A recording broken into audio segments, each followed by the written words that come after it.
Hello दोस्तों, नमस्कार। स्वागत है आपके अपने YouTube channel soft study arts में। आज हम सब पढ़ने वाले हैं इकोनॉमिक्स और चैप्टर का नाम होगा बाजार संतुलन। चैप्टर का नाम क्या होगा? बाजार संतुलन, और चैप्टर नंबर 5 होगा। याद रखिएगा, चैप्टर नंबर हम लोग 5 को पढ़ने वाले हैं। तो आते हैं इसके पहले टॉपिक पे। पहला टॉपिक क्या है? तो पहला टॉपिक यही है कि बाजार किसे कहते हैं, बाजार किसे कहा जाता है, यानी व्हाट इज मार्केट।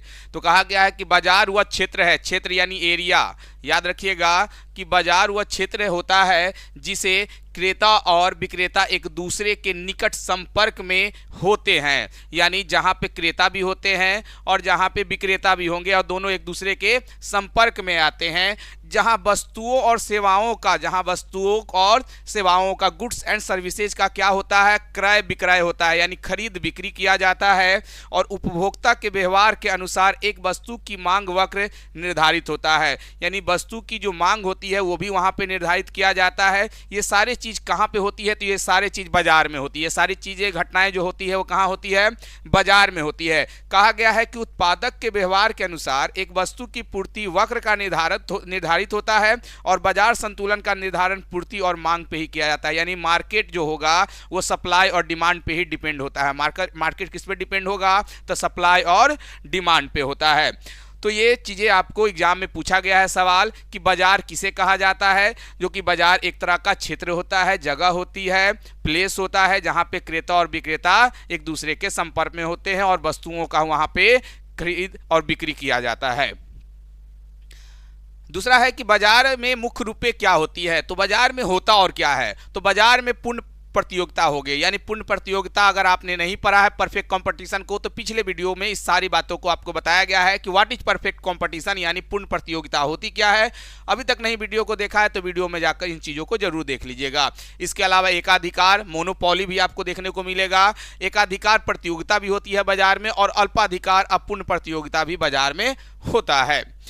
बाजार संतुलन क्या होता है? जो हमारा चैप्टर का नाम था, उस चैप्टर का मेन टॉपिक है बाजार संतुलन। और बाजार संतुलन होता क्या है? तो कहा गया है कि एक ऐसी स्थिति जब जिस मूल्य पर एक वस्तु की जितनी मात्रा ग्राहक खरीदना चाहता है उसी मूल्य पर वो मात्रा पूर्ति के लिए बाजार में उपलब्ध होती है, और ऐसा होने पे इसे बाजार संतुलन कहा जाता है।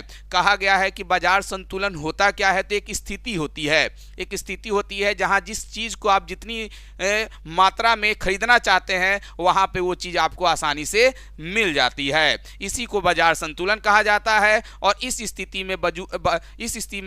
में वस्तु की मांग और वस्तु की पूर्ति आपस में समान होती है। वस्तु की मांग और वस्तु की पूर्ति आपको बाजार में आसानी से मिल जाएगा, और जब दोनों आपस में समान होगा यही क्या कहलाएगा? तो बाजार संतुलन कहलाएगा। आगे दिया गया है कि पूर्ण प्रतियोगिता में संतुलन की कीमतें कैसे निर्धारित होगी, और ये एनसीईआरटी का महत्वपूर्ण प्रश्न है। याद रखिएगा, एनसीईआरटी का ये महत्वपूर्ण प्रश्न है और आपके बोर्ड में ये प्रश्न पूछा भी गया है। आपके बोर्ड में ये प्रश्न पूछा गया है कि पूर्ण प्रतियोगिता में संतुलन की कीमत को हम लोग कैसे निर्धारित करेंगे। तो पहला जो व्यक्ति आ रहे हैं, जो अर्थशास्त्री हैं, जिनका नाम है डेविड रिकार्डो, इन्होंने क्या कहा? तो कहा कि किसी वस्तु की कीमत उस वस्तु की उत्पादन लागत द्वारा तय होती है, यानी कि वस्तु का कीमत किस पे डिपेंड होगा, या वस्तु की कीमत को हम कैसे निर्धारित कर सकते हैं? तो उत्पादन लागत द्वारा, जिसे हम लोग प्रोडक्शन कॉस्ट के रूप में हम लोग जानते हैं। और इन्होंने केवल पूर्ति पक्ष को ही ध्यान में रखा, यानी सप्लाई के बारे में ही ध्यान रखा, डिमांड के बारे में इन्होंने लोगों को नहीं बताया। वहीं दूसरे व्यक्ति आते हैं जिनका नाम है जेम्स वालरस। इनके अनुसार क्या है कि वस्तु की कीमत उपयोगिता के आधार पे, यूटिलाइजेशन यानी उपयोगिता के आधार पे तय की जाती है, यानी जितनी उपयोगिता है उस आधार पे वस्तु की कीमत को निर्धारित की जाती है। इन्होंने जो है सिर्फ सप्लाई पक्ष के बारे में ध्यान रखा। और मार्शल ने क्या किया? इन दोनों के विवाद को सुलझाया। मार्शल, आपके इकोनॉमिक्स में सबसे बड़ा नाम आता है मार्शल का, ये भी याद रखिएगा, और यहाँ से प्रश्न भी पूछे जाते हैं। तो मार्शल के अनुसार वस्तु की कीमत उस बिंदु पर निर्धारित होती है जहां वस्तु की मांग तथा वस्तु की पूर्ति परस्पर आपस में क्या होगी?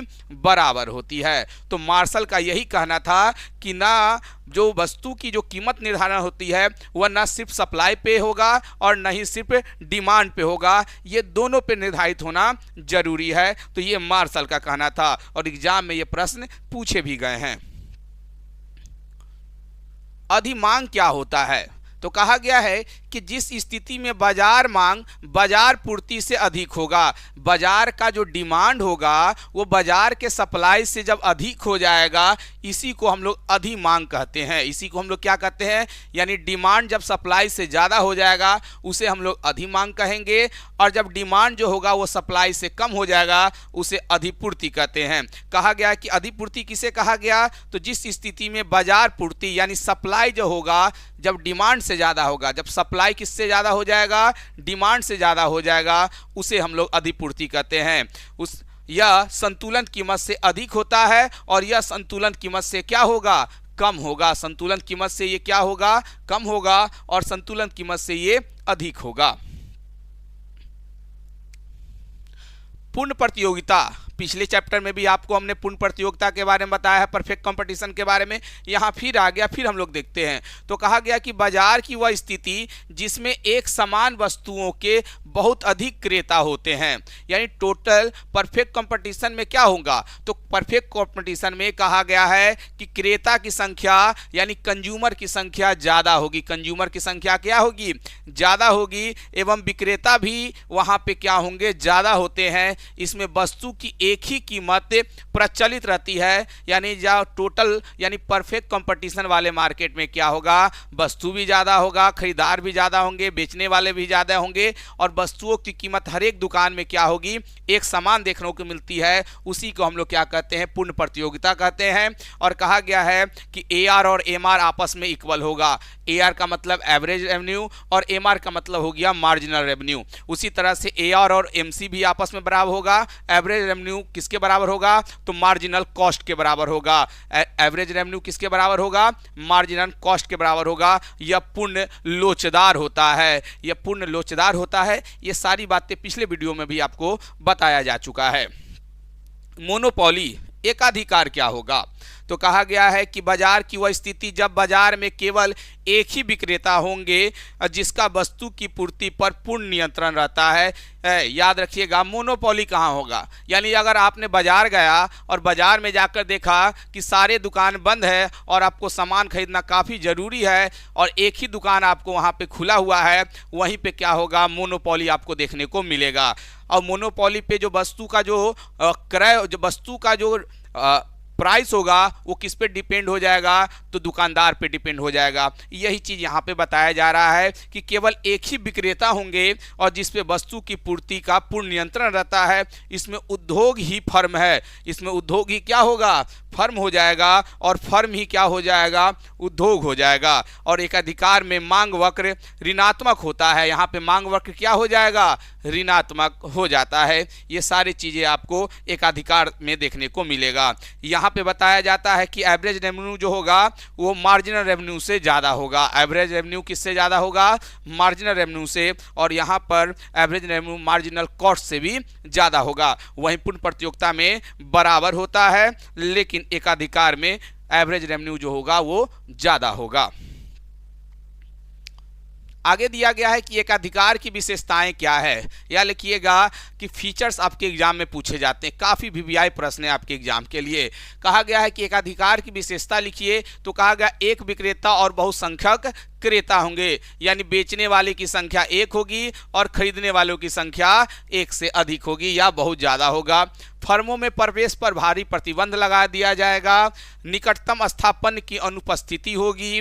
कीमत पर पूर्ण नियंत्रण होगा और कीमत विभेदीकरण भी संभावना है, यानी कीमत जब मन जब बढ़ा दिया जाएगा, ये भी आपको देखने को मिलेगा। कहाँ देखने को मिलेगा, एकाधिकार में आपको देखने मिलेगा। तो ये सारी बातें जो है एकाधिकार की विशेषताएं को बतलाता है। एकाधिकार प्रतियोगिता क्या होती है, तो इस बाजार में किसी वस्तु के बहुत से विक्रेता होते हैं, जो ऊपर ही बताया गया है, परंतु विक्रेता का उत्पाद अन्य विक्रेताओं के उत्पाद से किसी न किसी रूप में भिन्न होगा, यानी एक का दूसरे से अलग अलग देखने को मिलेगा। इसमें वस्तु को विभेदीकृत किया जाता है, अलग अलग कर दिया जाता है, जिससे उत्पादक को अपने उत्पादक की कीमत पर आंशिक नियंत्रण प्राप्त होता है। और ये सवाल भी आपके एग्जाम में, अगर आपके पास प्रीवियस ईयर, अगर प्रीवियस 2-4 साल का प्रश्न होगा, देखिएगा ये दोनों प्रश्न आपको एग्जाम में देखने को मिलेगा। चलिए अब आते हैं अल्पाधिकार। अल्पाधिकार क्या है? तो कहा गया कि इसमें केवल कुछ फर्म होते हैं। फर्मों की संख्या क्या होगी? मात्र कुछ ही होगी, जो एक दिए गए उत्पादन क्षेत्र में या तो समरूप वस्तुएं बनाती है या फिर उनकी वस्तुओं में उत्पादन विभेदीकरण पाया जाता है। समरूप वस्तुएं यानी आपको समरूप के बारे में भी बताया गया कि समरूप वस्तुएं क्या होती है? ऐसी वस्तुएं जो एक ही जैसी दिखाई देती है, एक ही जैसी होती है। अब यहाँ पे कुछ बताए गए कि आधार, जैसे कि यहाँ पे बताया गया है कि विक्रेता की संख्या। देखिए इस चार्ट के माध्यम से आपको क्या देखने को मिलेगा, तो यहाँ पे किस तरह से सभी में क्या अंतर आपको देखने को मिलेगा कि पूर्ण प्रतियोगिता में क्या होता है।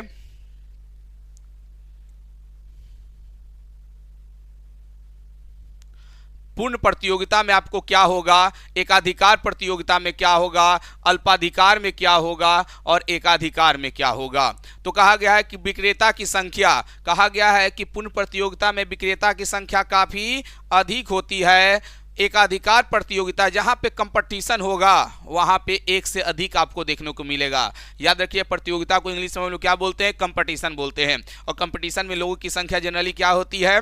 एक से अधिक होता है। अल्पाधिकार में लोगों की संख्या यानी विक्रेता की संख्या कम होगी और एकाधिकार में बेचने वालों की संख्या मात्र एक ही होगा। उसी तरह से वस्तु की प्रकृति क्या होगा? प्रकृति यानी वस्तु का नेचर क्या होगा? तो वस्तु एक जैसे होंगे। समरूप का मतलब बता दिए कि एक जैसा वस्तु होगा।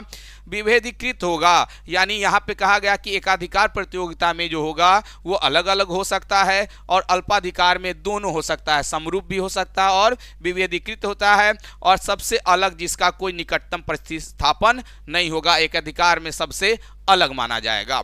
ये चीजें आपको यहाँ पे इस चार्ट के माध्यम से बताई गई है। तो आप इसका स्क्रीनशॉट भी ले सकते हैं और इसके बारे में आप यहाँ से जान भी सकते हैं और यहाँ से आपको डिफरेंस लिखने को यानी दोनों में क्या अंतर है। कभी कभी एग्जाम में आपसे ये भी पूछा गया है कि पूर्ण प्रतियोगिता और एकाधिकार में क्या अंतर है। एग्जाम में ये सवाल पूछे गए हैं। चलिए आते हैं अब नेक्स्ट टॉपिक है मांग में परिवर्तन का संतुलन कीमत तथा संतुलन मात्रा पे क्या प्रभाव पड़ेगा। अगर मांग में परिवर्तन कर दिया जाए, मांग में क्या कर दिया जाए? परिवर्तन कर दिया जाए। देखते हैं मांग यानी डिमांड। अगर डिमांड में चेंजिंग कर दिया जाए तो कीमत पे और मात्रा पे क्या प्रभाव पड़ेगा। तो कहा गया है कि मांग में वृद्धि होने से अगर डिमांड बढ़ा दिया जाए, डिमांड को क्या कर दिया जाए? बढ़ा दिया जाए, तो पूर्ति समान रहने पे, सप्लाई अगर वही है, डिमांड बढ़ा दिया गया, सप्लाई जितना था उतना ही रहेगा, तो संतुलन कीमत तथा संतुलन मात्रा दोनों में वृद्धि हो जाएगी। यानी उसकी कीमत क्या हो जाएगी? बढ़ जाएगी। सिंपल सा लॉजिक है, अगर आप मार्केट जाइएगा, जो वस्तु जितनी मात्रा में पहले से आ रहा है उतना ही आएगा, लेकिन डिमांड यानी लोगों का डिमांड ज़्यादा हो जाएगा, तो दुकानदार क्या करेगा? उस वस्तु का कीमत बढ़ा देगा। तो वही बताया गया है कि संतुलन मात्रा और संतुलन कीमत दोनों क्या हो जाएगा? बढ़ जाएगा। कब? जब डिमांड ज़्यादा होगा और सप्लाई वही रहेगा। डिमांड ज़्यादा होगा, सप्लाई सेम रहेगा, तो वस्तु की कीमत ऑटोमेटिक क्या हो जाएगी? बढ़ जाएगी। अगर डिमांड कम हो और वस्तु उतना ही है, अगर डिमांड क्या हो? वस्तु उतना ही है, तो संतुलन कीमत और संतुलन मात्रा दोनों क्या हो जाएगा? घट जाएगा, यानी एक दूसरे का उल्टा हो जाएगा। चलिए अब आते हैं पूर्ति पे। पूर्ति यानी सप्लाई पे। सप्लाई में परिवर्तन का संतुलन कीमत तथा संतुलन मात्रा पर क्या प्रभाव पड़ेगा। यानी कहा गया है कि सप्लाई में अगर चेंजिंग कर दिया जाए, कीमत और मात्रा पे क्या प्रभाव पड़ेगा। और ये दोनों सवाल भी आपके एग्जाम में पूछे गए हैं। तो कहा गया है कि सप्लाई में वृद्धि होने पे, अगर मार्केट में किसी वस्तु का सप्लाई बहुत ज़्यादा हो जाएगा, लॉजिकली देखिए खरीदारों की संख्या सेम है, जितने लोग पहले खरीदने जाते थे उतना ही लोग अभी भी जा रहे खरीदने, लेकिन वस्तु की मात्रा काफ़ी बढ़ा दी जाएगी, तो उसका कीमत क्या होने लगेगा? घटने लगेगा। उसका कीमत क्या होने लगेगा? घटने लगेगा। अगर आप मार्केट नहीं करने जाते हैं तो जाया कीजिए, ये सारी चीज़ें इकोनॉमिक्स में मार्केट के बारे में आपको पढ़ना होगा। अगर आप मार्केट करते होंगे तो आपको और आसानी से समझ में आएगा। तो घर के कामों पर भी थोड़ा बहुत जरूर ध्यान दिया कीजिए आप लोग। तथा संतुलन मात्रा भी बढ़ जाएगी। संतुलन मात्रा क्या हो जाएगी? संतुलन की मात्रा बढ़ तो जाएगी, लेकिन कीमत उसका क्या हो जाएगा? घट जाएगा। सप्लाई में अगर कमी कर दिया जाए, सप्लाई में क्या हो जाएगा? कमी कर दिया जाए और जो लोगों की संख्या वही रहेगी तो वस्तु का कीमत क्या हो जाएगा, वहाँ पे बढ़ जाएगा। सप्लाई कम हो गया, जैसे अभी आप मार्केट अगर जाते होंगे आपने देखा होगा प्याज और लहसुन की दामों में कितना इजाफा किया जा रहा है, क्योंकि सप्लाई वही है, सप्लाई को कम कर दिया गया है और डिमांड लोगों का वही है, क्योंकि बिना इसके के आपको मजा ही नहीं आएगा खाना खाने में। मांग और पूर्ति दोनों में एक साथ वृद्धि होने पे अब दोनों बढ़ा दिया गया, मांग भी बढ़ा दिया गया और यहाँ पे सप्लाई यानी पूर्ति भी बढ़ा दिया गया, यानी डिमांड। याद रखिएगा, ये भी सवाल आपके एग्जाम में पूछे गए हैं कि अगर दोनों बढ़ जाए तो क्या हो जाएगा, सप्लाई भी बढ़ गया और डिमांड भी बढ़ गया। तो जब मांग में वृद्धि और पूर्ति के बराबर हो, इस स्थिति में संतुलन मात्रा में कमी होती है, यानी जो संतुलन होगा वो तो कम हो जाएगा। जब दोनों का में सप्लाई और डिमांड दोनों बढ़ जाएगा तो संतुलन थोड़ा बहुत जरूर गड़बड़ा जाएगा, यानी संतुलन कम हो जाएगा, परंतु संतुलन का कीमत रहेगा समान, क्योंकि दोनों तो बराबर बराबर बढ़ रहा है ना। यहाँ पे साफ साफ लिखा गया है कि दोनों कितना बढ़ रहा है, बराबर बढ़ रहा है।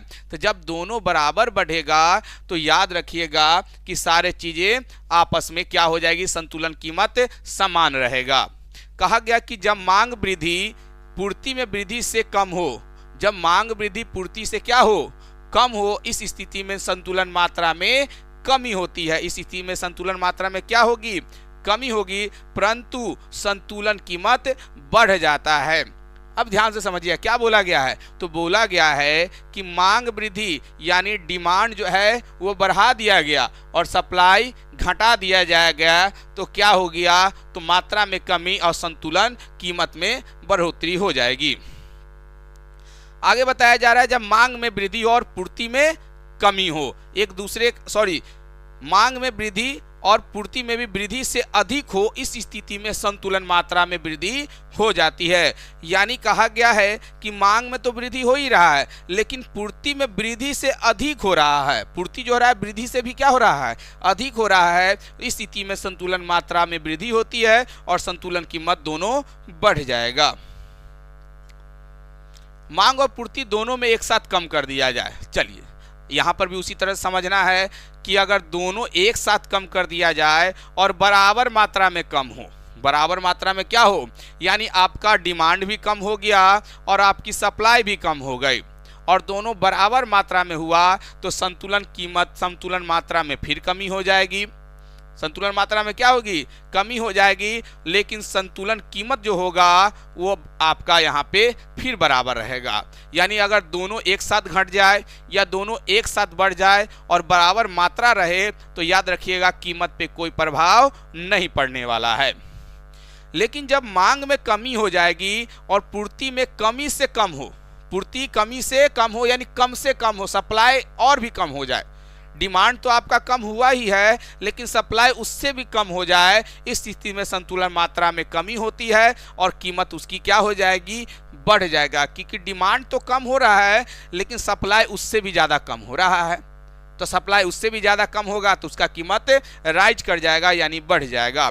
उसी तरह से कहा गया है कि जब मांग में कमी और पूर्ति में कमी से अधिक हो, याद रखिएगा, यानी मांग में डिमांड में क्या हो गया, कमी तो हुआ है लेकिन सप्लाई में जो है कमी इससे अधिक हो, इस स्थिति में क्या हो जाएगा, मात्रा में कमी होगी और याद रखिएगा संतुलन कीमत, वहां पे संतुलन कीमत घट जाएगा। जब कुछ वस्तुओं तथा सेवाओं की कीमतें अत्यधिक ऊंची अथवा अत्यधिक कम हो जाए तो प्रायः सरकार द्वारा इनका नियमन आवश्यक हो जाता है। इसमें दो नियम होते हैं। देखिए कुछ बातें और भी हैं जो यहाँ पे बताई गई है कि जब मार्केट का प्राइस बढ़ते चले जाए या मार्केट का प्राइस एकाएक घट जाए तो क्या होता है, सरकार यहाँ पे हस्तक्षेप करती है। सरकार यहाँ पे क्या करती है, हस्तक्षेप करती है। और हस्तक्षेप क्या करती है तो कुछ वहाँ पे नियम लागू कर दिए जाते हैं, कुछ वहाँ पे नियम लागू कर दिया जाता है और इसके दो नियम हो जाते हैं। क्या होगा तो उच्चतम निर्धारण कीमत और दूसरा है न्यूनतम कीमत निर्धारण, यानी वस्तु का दाम कितना अधिक होना चाहिए और वस्तु का दाम कितना कम होना चाहिए, ये बातें यहाँ पे बताई गई है। तो कहा गया है कि अगर उच्चतम कीमत निर्धारित करना हो तो क्या होगा। तो कहा गया है कि किसी वस्तु अथवा सेवा की सरकार द्वारा निर्धारित कीमत की ऊपरी सीमा को उच्चतम निर्धारित कीमत कहा जाता है, यानी उसका मैक्सिमम प्राइस। सरकार ने एक प्राइस तय किया है किसी भी चीज का, उसका हाईएस्ट प्राइस क्या होना चाहिए और उसका लोवेस्ट प्राइस क्या होना चाहिए। इसी दोनों के बीच में जो है वस्तुओं की क्रय विक्रय होता है, याद रखिएगा, इसी दोनों की यानी उच्चतम कीमत। तो कहा गया है कि जब कीमत ज़्यादा ऊपरी सीमा तक पहुंच जाए उसी को हम लोग उच्चतम निर्धारित सीमा कहते हैं। वहीं दूसरी स्थिति में, इस स्थिति में सरकार द्वारा निर्धारित कीमत से कम होती है तो इस कीमत पर बाजार मांग बाजार पूर्ति से अधिक होगा। अब ऐसा कब होता है? जब मांग क्या होगा? पूर्ति से अधिक होगा। कीमत कब राइज कर जाएगा? जब कीमत वस्तु का कब बढ़ जाता है?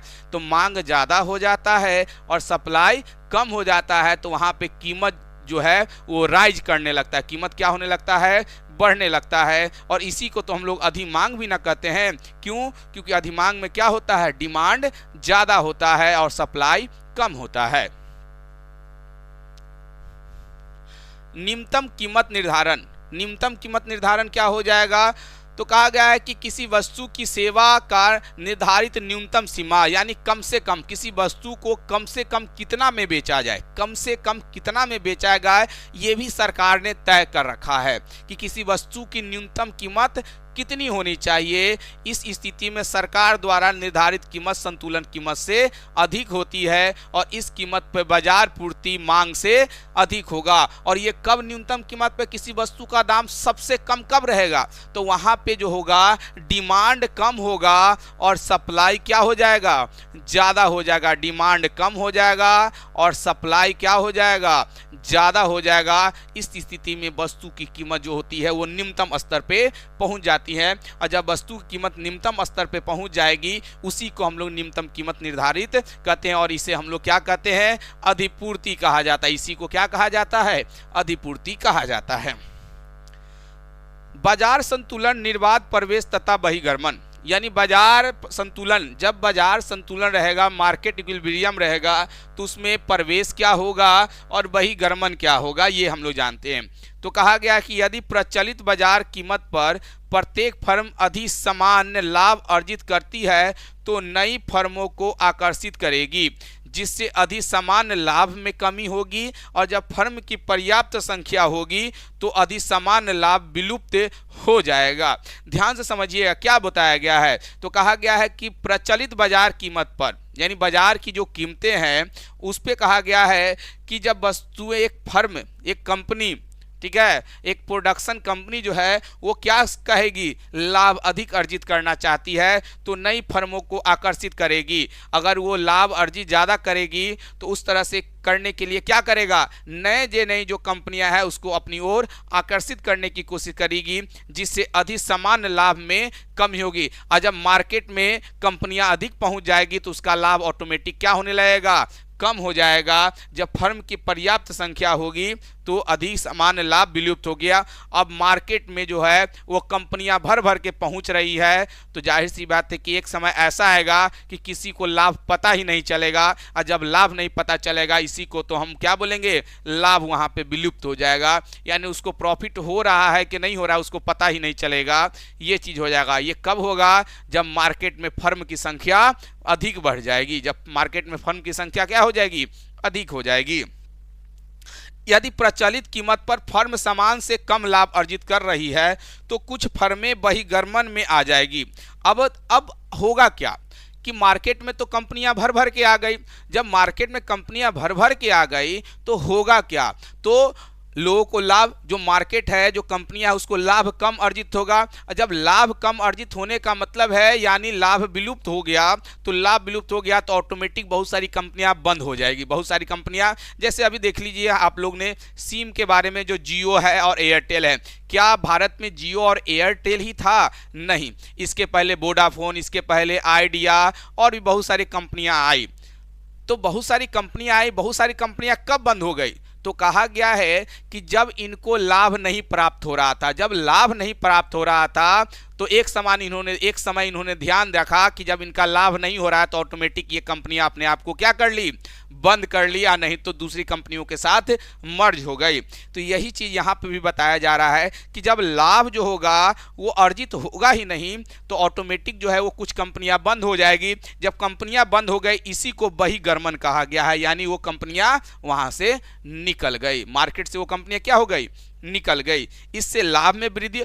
अब जो बची हुई कंपनियां हैं उसको क्या होगा, लाभ होना शुरू हो जाएगा। जो बची हुई कंपनियां हैं उसको, आज जियो को देख लीजिए, एयरटेल को देखिए, भर भर के पैसा कमा रहा है। क्यों? क्योंकि मार्केट में इसके बराबर कंपटीशन में अभी कोई है ही नहीं। अगर इसी तरह से बहुत सारी अगर कंपनियां आ जाती है जियो और एयरटेल के समान, तो देखिएगा जियो और एयरटेल का लाभ ऑटोमेटिक घट जाएगा। यही चीज यहां पर भी सिखाया जा रहा है। देखिए मार्केट आप पढ़ ही रहे अर्थशास्त्र के बारे में, इकोनॉमिक्स के बारे में, और इकोनॉमिक्स हमें देश दुनिया की सारी जानकारी के बारे में ही बताता है। तो आपके एक एग्जाम्पल हमने जरूर दे दिया जियो और एयरटेल के बारे में, जो कि यहां से पूछा जा रहा है कि बहिर्गमन कब होगा और प्रवेश कब होगा। जब लाभ अधिक होगा कंपनियां भर भर के मार्केट में आएगी। क्यों? सबको दिखेगा उसको लाभ ज्यादा हो रहा है, हम भी अपना कंपनी एक खोल लेते हैं तो हमें भी लाभ ज्यादा होगा। और जब लाभ कम होने लगेगा तो जो पहले से बहुत सारी कंपनियां हैं ऑटोमेटिक वो अपने आप को बंद कर लेगी। तो आई होप आपको समझ में आ रहा होगा कि क्या होता है क्या होता है बहिर्गमन और वहां पे प्रवेश में। अब आते हैं परफेक्ट कंपटीशन और मोनोपोली में क्या अंतर है। तो कहा गया है कि औसत आगम, चलिए आगम यानी रेवेन्यू, आगम को ही संप्राप्ति कहा जाता है और औसत को एवरेज। तो चलिए हम इसको इंग्लिश में लिख देते हैं, आगम यानी रेवेन्यू AR और यहाँ पे MR। चलिए समझने के लिए आसान हो जाएगा आपको, क्योंकि बहुत सारी बातों को हमने इंग्लिश में भी बताया है, बहुत सारी बातों को अधिकतर तो हमने हिंदी में पढ़ाया है, लेकिन कहीं कहीं हमने इंग्लिश का भी प्रयोग किया ताकि जो CBSE के बच्चे हैं वो भी इस वीडियो को ज़्यादा से ज़्यादा देख सके, उन्हें भी अपने बोर्ड में मार्क्स ज़्यादा ला सके। तो कहा गया कि एवरेज रेवेन्यू जो मार्जिनल रेवेन्यू है दोनों आपस में बराबर होगा। कहाँ पे? पूर्ण प्रतियोगिता में, यानी AR और MR इसमें क्या होगा, बराबर होगा। लेकिन मोनोपोली में ऐसा नहीं होगा, एवरेज रेवेन्यू ज्यादा होगा और मार्जिनल रेवेन्यू कम होगा। उसी तरह से यहाँ पे वस्तु की कीमत सीमांत लागत में बराबर, यानी AR और MC यानी मार्जिनल कॉस्ट जो होगा ये भी आपस में बराबर होगा। कहाँ पे? परफेक्ट कंपटीशन में। लेकिन मोनोपोली में फिर AR जो होगा वो MC यानी एवरेज रेवेन्यू जो होगा मार्जिनल कॉस्ट से ज़्यादा हो जाएगा।